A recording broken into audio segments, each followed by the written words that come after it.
I want to recognize some of the dignitaries here, but especially Congressman Brian Higgins for his great work on this project. Our Hispanic Heritage Council of Western New York President, Casimiro Rodriguez. Thank you, Cas. I appreciate everything you've done. The members and volunteers of the Hispanic Heritage Council of Western New York and all the board members who are standing here with us today, thank you for being here. I'm honored to be on the Buffalo's West Side to highlight the $1 million we've delivered in last year's government funding package for the construction of the Hispanic Heritage Council of Western New York's new Cultural Institute. The Hispanic Heritage Council of Western New York is an exceptional organization and a bedrock of the Buffalo community. It works to promote and preserve the legacy of Hispanics in Western New York and showcases the influence and values of the Hispanic community, family, education, and hard work.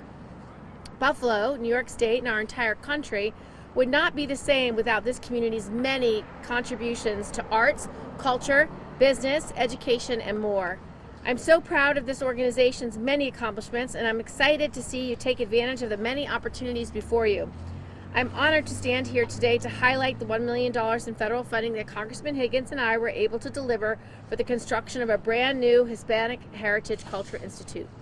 This funding will help build a 37,000 square foot center that will feature a theater, event space, cafe, media center, learning lab.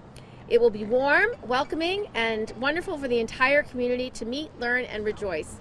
It will provide opportunities to document, preserve, and highlight the Hispanic community's contributions to the rich historic landscape of Western New York and our nation. Finally, it will serve as a hub for the West Side community and will further the Hispanic Heritage Council's mission to foster and inspire awareness, understanding, and appreciation of the Hispanic community in Western New York. That mission is so important because of understandings between cultures, broadens our horizons, and gives us new perspectives. It brings new voices into the conversation and helps officials like me do a better job serving the community. It strengthens our cities, states, and our country. The Buffalo community has seen more than its fair share of hardships over the last few years, but this is a moment of optimism. This Cultural Institute will be a beacon of pride for many years, and I look forward to coming back to join the Hispanic Heritage Council of Western New York and to all of you for the ribbon cutting and celebration. And now I'd like to bring up Congressman Higgins. Thank you, Senator. Thank you very much, my friend and colleague, Kirsten Gillibrand. She is not a stranger to Buffalo and Western New York. She was a major influence in securing $33 million to reconstruct Niagara Street, which is now resulting in private sector investment. This is actually the second $1 million investment of the federal government toward this project, and it's about the visionary leadership of the Historic Heritage Council of Western New York. And like most projects, it's a team effort, but all these teams have to have a leader. And Kaz Rodriguez has been the leader of this project for a long time. And when Kaz talks about it, this project, you can see it in his eyes. You can hear it in his voice because it lives in his heart. And he believes in this community more so than anybody else.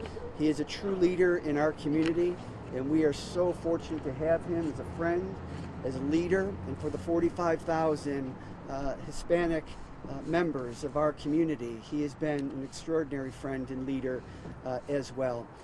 This is a community. This is a neighborhood. Despite all of the tragedies that we've endured over the last couple of years, a community has shared loves. They have a shared vision. They have a shared belief that whatever is happening to us, the next day can be better. So it's not about K Street in Washington, Senator, as you know. It's not about Wall Street in New York City.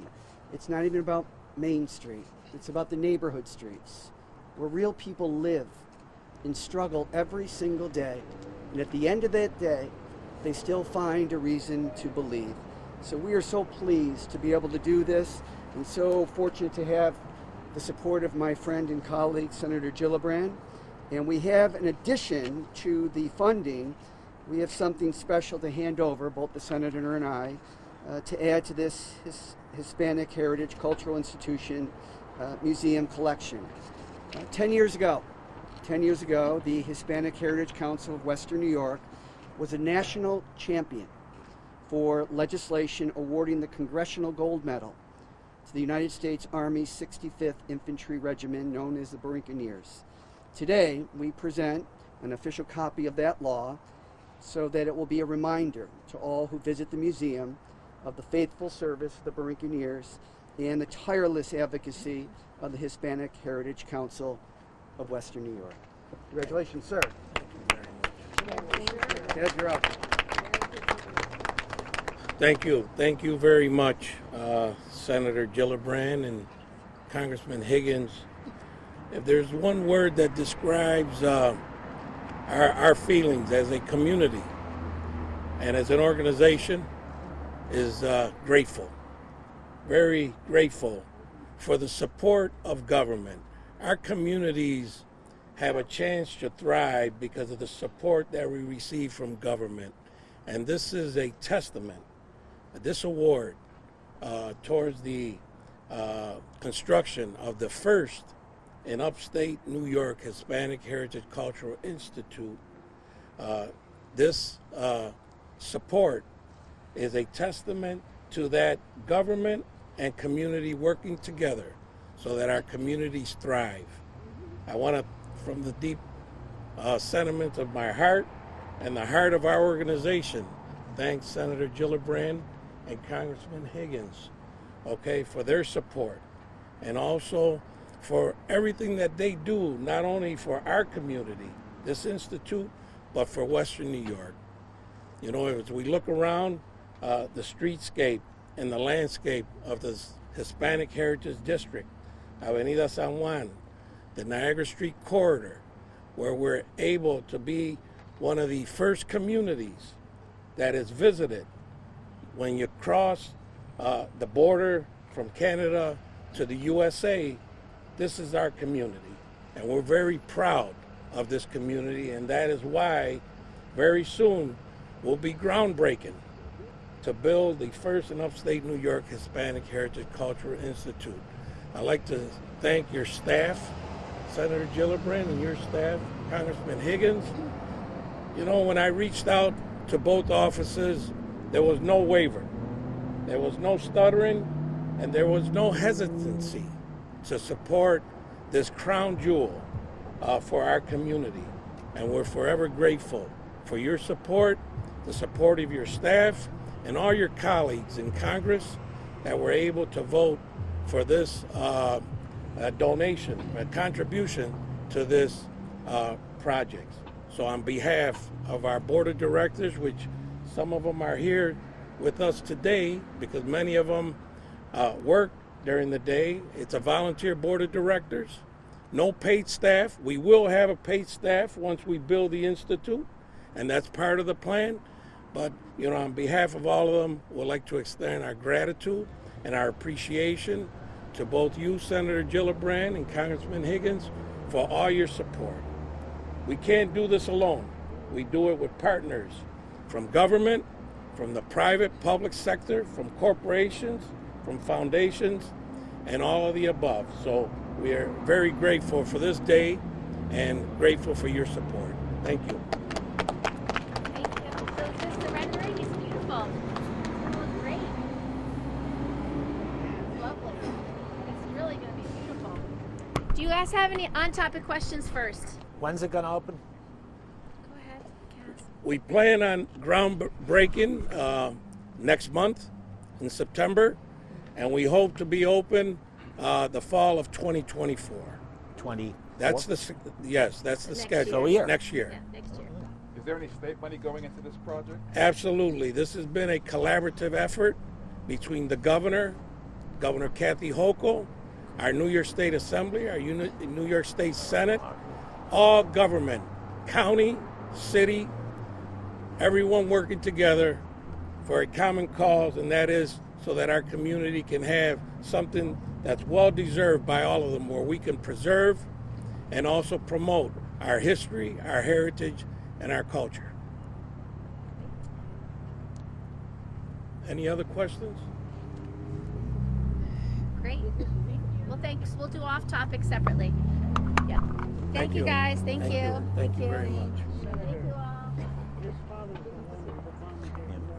Oh. Oh, wonderful. Nice seeing you again. Nice to see Last you again. time that Yes. I saw you with the Women's Foundation. Yes, I remember. Yeah, Nice to see you. I had your book. Yes, thank you. Thank you for everything. Thank you. Thank you so much, Kat. Thank you. Thank you so much. Thank you. Okay. Thank you all. For the press, I'm happy to do your off topics. I just want to let these guys. This is good. Yeah, I'll do off topics. I just wanted to let them be excused. Yeah. That's beautiful. Yeah, a quick picture. Yep. Yep. Let's get it right here. Who's got the camera? Right. Just jump in. Okay. Let's get. Go ahead. Look at me first, right here. Just look straight. I think we got a minute. I hope. Okay. 1, 2, 3. Great. Great. Thank you, guys. Thank you so much. I'll do a few off topics. Fix my hair. Hold on a second. Thank you. Go ahead. Ma'am, you have been an advocate for comprehensive immigration reform. And I'm afraid that's just become earwash to people. It's become what? Earwash. It goes in one ear and Yeah. goes out the other. Comprehensive immigration. You've been talking about that for 20 years. Now, assuming comprehensive means many parts, can you tell me just one thing that you think that you could work on to do to solve the problem now? And part two of the question is, might you consider stopping letting all these people from coming in until this mess is fixed? Yes, I have a couple of ideas that I think will be bipartisan that could make a difference. Really, over the last 4 or 5 years, we've reduced the amount of visas that people can have coming in legally. And so we've really reduced the legal immigration system to our detriment. We have 200,000 unfilled jobs in New York State right now. A lot of our farmers don't have people to work on the farms. A lot of our restaurants and a lot of our hotels don't have enough people to work in the restaurants and hotels to keep them fully open. So one of the things that's bipartisan, I've been working with Senator Bill Cassidy on right-sizing immigration, actually having the right number of visas for the jobs that are available by industry sector. So he has an idea, for example, to do 1 million visas just for healthcare workers. I think we need to match that with at least 250,000 visas just for agriculture workers. You probably need 50,000 visas just for tech workers. So each industry has challenges that they're unable to meet.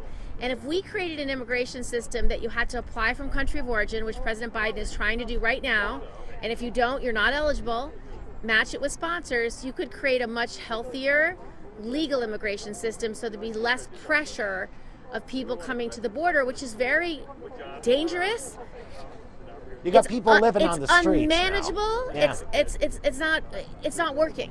So I think that the best bipartisan solution is to right-size immigration, create the right number of visas for the right number of people to come legally.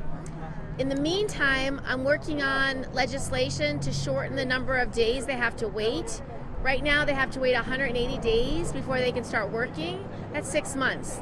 That's ridiculous. If they're here waiting for their asylum claim to be adjudicated, they should be working. If they're working, they're earning a salary, they are being able to pay for their own housing and their own food and their own shelter. So we need work visas immediately. And so I've asked the White House and the President for emergency work visas, and I have legislation to change the law entirely so you don't have to wait 180 days and you only have to wait 30 days. Senator, do you know if somebody comes over, let's say an asylum seeker, a migrant, like we see so many, they're living on the streets in New York, they're in hotels in Buffalo.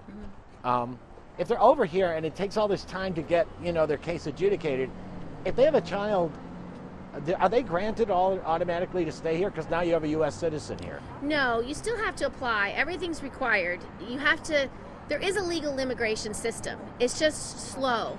And one of the challenges, we don't have enough lawyers, so I have another piece of legislation to increase the number of immigration lawyers. There's not enough immigration courts. Our courts are clogged. So I would like to create Article I courts just to deal with these cases quickly. Because if you don't qualify for asylum, you'll be sent back to where you came from. Even if you have a kid who's now a U.S. citizen? You would have to apply to become a legal resident of the United States, no matter who you are. And so we need to get back to a functioning system. But during COVID, we reduced a number of visas. During President Trump's administration, reduced the number of visas. And a lot of our employers are suffering because of it. So we need to have common sense, bipartisan solutions to fix the problem. Because there is a place for legal immigration, and there is a place for us to take care of people seeking asylum and refuge. And we've done that very effectively across New York. Across New York over decades, over 100 years. So focus on the things that we do well, and then really stop the showing up of migrants to the border. It doesn't work. We have to create a system where you apply from country of origin to make it work. And that's what I'm working towards. And I think there are some bipartisan pieces there. I think the lawyers and the courts and then the right size can all be bipartisan. So the governor made a public speech to New York and said, if you have Democratic representatives, ask them to go to the president, to the administration, and ask for more help with expedited work authorization, with more money. It seems that the administration has come back from the governor's letter and said, there's not much we can do. This is a failure of Republicans in Congress. Where do you fall on what the administration can do before the Senate and Congress? So what I'm asking the White House for is emergency responses. The White House only has 2 areas where they can do things without us changing the law. They can do emergency response and emergency orders, or they can do executive orders. Those are their 2 areas. And so I've asked them to use either emergency authorization or executive orders to expedite the work visas. And there's no precedent for that. So they have to figure out what can they do to expedite it under given law. Right now, that 180 days is the big problem. But I do think under emergency situations, you can expedite things. And so I'm really just asking for an emergency declaration, specifically in some regard, so the White House can shorten that window. But we'll see. You know, we've asked to shorten the window. We've written letters to the White House. We're hoping they'll do some basis of either executive order or emergency order to shorten that window of how quickly they can start working. And then in the meantime, I'm hoping I get actual votes on my legislation, which would begin to solve the problem. In the meantime, you have FAA authorization, Farm Bill, the budget, September 30th deadlines, and you're working on all this. And I know that they could potentially be bargaining chips too. Is this going to stall all these other things that need to get done? I don't think so. I think this is a unique challenge. You know, a lot of these countries where people are migrating from, they're collapsing. You're dealing with Venezuela, which doesn't have a legitimate government right now. It's collapsing. Their economy's collapsing. You've got some countries that just have constant gang violence and no stability. These families are in crisis. They're seeking help. We are a generous nation. We are a wealthy nation. We are a big nation. These are problems we can solve, but we need to do it together. It has to be bipartisan. It has to be with everyone at the table coming up with the right solution. And we have opportunity here. I mean, we have a lot of unfilled jobs that we need filled or our businesses can't thrive. So there has to be a common sense solution in there. And it just means people coming to the table and working together to get it done. Yes, we've written many letters. Senator Schumer and I were able to get about $800 million into a fund to help with the migrant crisis around the country. New York was able to get $140 million of that. We are asking for more resources. It's very hard for cities to take people who have nothing and protect them and put them in shelter and feed them and give them housing. And we also have a challenge with affordable housing as it is almost everywhere in the state. So there's just not a lot of leftover space that's available. The governor's also asked for some federal spaces to use, and I'm hoping that that works out so we can use some federal spaces. But this needs legislation, and Congress really needs to do the hard work of finding common sense bipartisan solutions. And I'm going to push my Republican colleagues to come to the table. Can you assure seniors they're going to get their Social Security checks if you guys don't either raise or eliminate the debt ceiling? So I'm going to do everything to make sure our seniors get their Social Security checks, and I'm going to fight to the very end to make sure it happens. And, you know, one of the challenges when you have a divided government and you don't have control of the House, things like Social Security sometimes are put at risk. So we're going to have to fight against it and make the case that they should not put Social Security checks at risk. Why can't this FAA bill that was it passed so easily at the House eventually, get out of committee in the Senate? I'm not sure, but we'll be back in session on Tuesday, and so I'm hoping we can get a vote on it soon. So we'll be pushing for a vote as soon as possible. And just one more. What happens to New York if the farm bill doesn't pass by September 30th? We already had some representatives talking about that it may not be able to get this whole bill done in time before September 30th. It doesn't have to be done by September 30th. Why do you think it has to be done by September 30th? Maybe I have the date wrong, but what happens if... So I'm expecting we're going to work on the farm bill over the next 6 months. It just has to be done by the end of the Congress. It's an every 5-year bill. Yeah. I'm very optimistic about the farm bill. It's among the most bipartisan bills. It's been bipartisan. I've worked on 3 farm bills now. This is my 3rd farm bill. I'm just very optimistic we'll get it done. There's so much common ground on helping rural America and helping agriculture survive and thrive. There's also a lot of bipartisan support for helping those most at need and at risk so they get food. A lot of our food support programs, the food support for women and infants is often very bipartisan. I'm trying to fix some of the SNAP programs to make sure college kids can get access, especially kids living in foster care.